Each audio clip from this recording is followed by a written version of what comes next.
जय श्री राम, जय श्री बालाजी महाराज।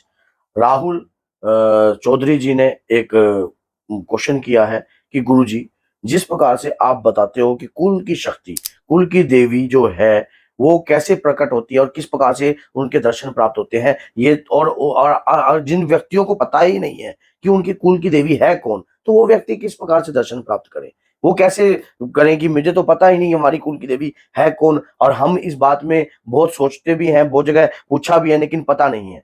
तो आज इस वीडियो में आपकी हर बात का जवाब आपको प्राप्त हो जाएगा और यह भी पता लग जाएगा कि अगर आपको नहीं पता आपकी कुल की शक्ति है कौन और कुल की देवी है कौन, तो सारी जानकारी आपको इस वीडियो से प्राप्त हो जाएगी। एंड तक बने रहना और लाइक करना, शेयर करना, ताकि अधिक से अधिक व्यक्ति इस वीडियो का लाभ उठा सके।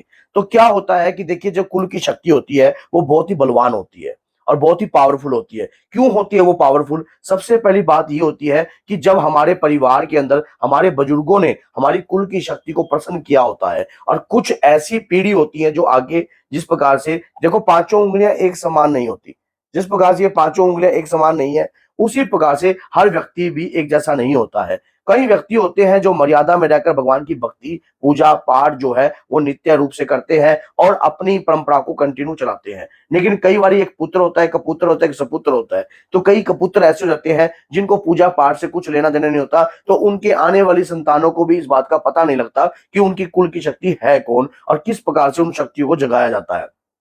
अगर कुल की शक्ति आपके घर में वास करती है, अगर कुल की कृपा आपके घर में होती है, तो बाहर की नकारात्मकता आपके घर में प्रवेश नहीं कर सकती। ये बात आज सुन लेना, क्योंकि ऐसा होता है कि उसकी कृपा जो है आपकी पीढ़ियों से चल रही है, आपकी पीढ़ियों से उनकी परंपरा चल रही है। और जो पीढ़ी की शक्ति है वो बलशाली होती है, क्योंकि उस कहते हैं ना कि एकता में बल होता है। जिस प्रकार से एक उंगली को हम तोड़ सकते हैं, अगर मुट्ठी बंद कर ली तो ये जल्दी से टूटता नहीं है। तो इसी प्रकार से जब जो कुल के होते हैं, जैसे कि आपके चाचा ताऊ सभी जो पीछे से पीढ़ी चलती आ रही है, दादा परदादा के, उस दौरान से उनकी कंटिन्यू करी हुई पूजा पाठ। अभी आप पहाड़ी इलाकों में जाइए, तो पहाड़ी इलाकों में क्या होता है कि वो कभी भी कुल देवी और देवता को नहीं भूलते हैं, कभी भी नहीं भूलते, क्योंकि उनको पता है कि हमारे खानदान पर इस देवता की कृपा है, इस देवी की कृपा है। अब क्या होता है कि अगर आपको कुल देवी के बारे में नहीं पता है, आपको नहीं ज्ञात है कि आपकी कुल देवी कौन है, तो इस वीडियो में आज आपको इस बात की सारी डिटेल प्राप्त होगी। क्या है कि जब हम अपनी कुल देवी का ध्यान करते हैं तो हमें कुल देवी के दर्शन नहीं होते। आज मैं आपको बताऊंगा, अगर माँ काली आपकी कुल देवी है, या माँ ज्वाला आपकी कुल देवी है, या माँ चिंतपूर्णी है, मान लो माँ का स्वरूप, आपको जिस भी कुल देवी का स्वरूप होगा वो स्वयं आपको उसके दर्शन जो है आपको प्राप्त होंगे। लेकिन इस कार्य को निष्ठावान रूप से करना है, पति पत्नी जोड़े से इस कार्य को करना है। और जोड़े से अगर आप इस कार्य को करते हो तो बहुत ही शीघ्रता कृपा प्राप्त होती है। क्या करना होता है?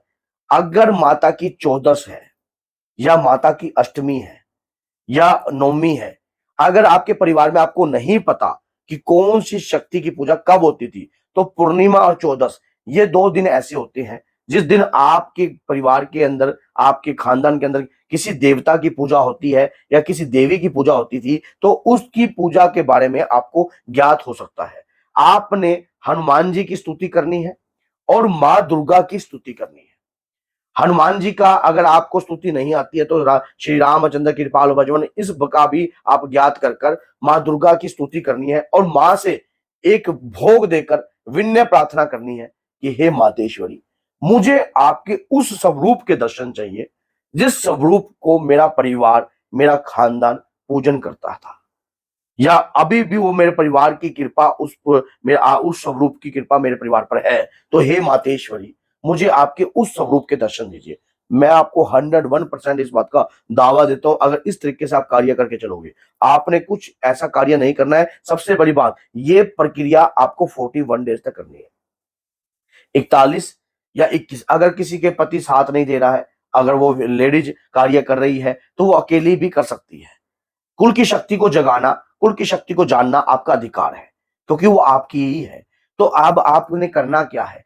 आपने एक पान के पत्ते के ऊपर 11 किशमिश रखनी है, 11 किशमिश, और एक भीमसेन कपूर रखना है। एक पान के पत्ते के ऊपर 11 किशमिश और एक भीमसेन कपूर, इसको रखकर आपने प्रार्थना करनी है मां दुर्गा की स्तुति कर कर।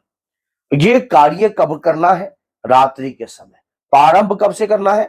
14 से या पूर्णिमा से, किसी एक ही दिन से आप ये प्रारंभ कर दीजिए। मैं आपको रियलिटी बताता हूं, जो भी अगर आपकी शक्ति होगी, कुल की शक्ति होगी, जब आप रात्रि में स्वप्न में आपको स्वयं आकर वो दर्शन देगी।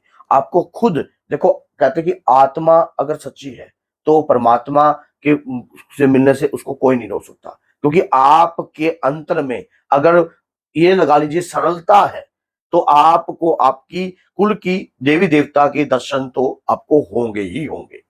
और जब इस प्रकार की प्रार्थना कर कर आपको माँ दुर्गा के आगे अगर रोना भी आए, आपका परिवार दरिद्रता में गुजर रहा है, परिवार में दिक्कत बनी हुई है, क्योंकि कुल की शक्ति अगर रुष्ट हो जाती है तो पितृ भी रुष्ट हो जाते हैं, पितरों की कृपा भी प्राप्त नहीं होती है, देव पितरों की कृपा भी प्राप्त नहीं होती है, क्योंकि कुल की शक्ति रुष्ट है उस परिवार से। तो इस प्रकार से आप माँ दुर्गा के आगे दोनों हाथों में इस प्रकार से भोग को उठाकर भी आप हाथ में स्तुति भी कर सकते हो कि हे जगत जननी, हे मातेश्वरी, मेरे इस भोग को स्वीकार कीजिए, आप तो जगत की पालनहार हो। हे माँ, सावन का पावन अवसर चल रहा है, ऐसा महीना चल रहा है कि इस वक्त अगर आप प्रार्थना करोगे जगत जननी के आगे, माता पार्वती के आगे, तो आपकी उस शक्ति के दर्शन आपको होने दे वो प्राप्त होंगे। अब क्या करना है? आपका घर का लड़का है, कोई भी अगर घर का बड़ा लड़का, कोई बुजुर्ग या कोई भी बड़ा जो घर का है, उस व्यक्ति के हाथों से नारियल छील के उसकी माँ की भेंट दिलवानी है 14 से, जिस दिन से प्रारंभ करोगे ये कार्य। और बीच में अगर अष्टमी आती है या 14 आती है तो 14 पर भेंट जरूर दीजिए, भेंट जरूर दिलवानी है घर के मुखिया से। उसका प्रसाद जो है अपने घर में बांटिए, और जो जल जो बचता है उससे छींटे दीजिए पूरे घर के अंदर। दरिद्रता छू मंतर होने लग जाएगी, दरिद्रता का नाश होने लग जाएगा। घर में दरिद्रता अगर है तो वो दूर भागने लग जाएगी। और एक काम और कर देना, घर के अंदर गुलाब का इत्र जो है उसको भी छिड़कने लग जाना। उसके बाद आपको स्वयं जो है ऐसा महसूस होगा कि आपके दिन पलटने लग गए हैं, आपके जीवन में कुछ अलग सा परिवर्तन होने लग गया है। क्योंकि कुल की शक्ति अगर रुष्ट हो जाती है तो कोई भी देवी देवता अगर आपका कार्य करने की सोचे भी, तब भी वो पूर्ण नहीं होता। क्योंकि जिस शक्ति की कृपा आपके परिवार पर है, और हनुमान जी के बगैर ये कार्य करना असंभव है, क्योंकि हनुमान जी कलयुग के जागृत देवता है, वो सभी का सहयोग करते हैं। जो भी जिस भी प्रकार की पूजा अगर सात्विक मन से और सच्चे मन से करता है, वो उनका सहयोग करते ही करते हैं। तो बाबा को आगे कर कर आप इस कार्य को कीजिए, कोई डरने की जरूरत नहीं है, कोई भय करने की जरूरत नहीं है। और कोई भी अगर आपके घर में कोई मलिन तत्व भी है या कोई मलिन शक्ति भी है, तो उसका भी स्तंभन होने लग जाएगा अगर कुल की शक्ति एक बार जाग गई। थोड़ा सा संघर्ष जरूर करना पड़ता है किसी भी कार्य करने के लिए। स्वप्न में आपको अलग अलग रूपों में दर्शन हो सकते हैं, स्वप्न में आपको कुल की शक्ति का मंत्र भी प्राप्त हो सकता है, स्वप्न में आपको गड़ा हुआ सोना भी प्राप्त हो सकता है, स्वप्न में आपको ऐसा भी दिखता है कि आपकी कुल की जहां उनका मंदिर है उनके भी दर्शन प्राप्त हो सकते हैं। अगर इस प्रकार का कार्य आप करोगे तो कुल की शक्ति आपको प्राप्त होगी होगी, इसको कोई नहीं रोक पाएगा। अगर वीडियो अच्छी लगती है तो लाइक कीजिए और चैनल को सब्सक्राइब कीजिए और शेयर भी कीजिए, ताकि जो व्यक्ति परेशान है, दरिद्रता से गुजर रहा है, गरीबी से गुजर रहा है, किसी न किसी कारणवश परेशानी में है, तो इस वीडियो को देखकर इसी प्रकार से देवता का कार्य भी होगा, इसी प्रकार से देवता का कार्य भी होगा। तो बोलिए जय सीताराम, जय श्री बालाजी, जय माता।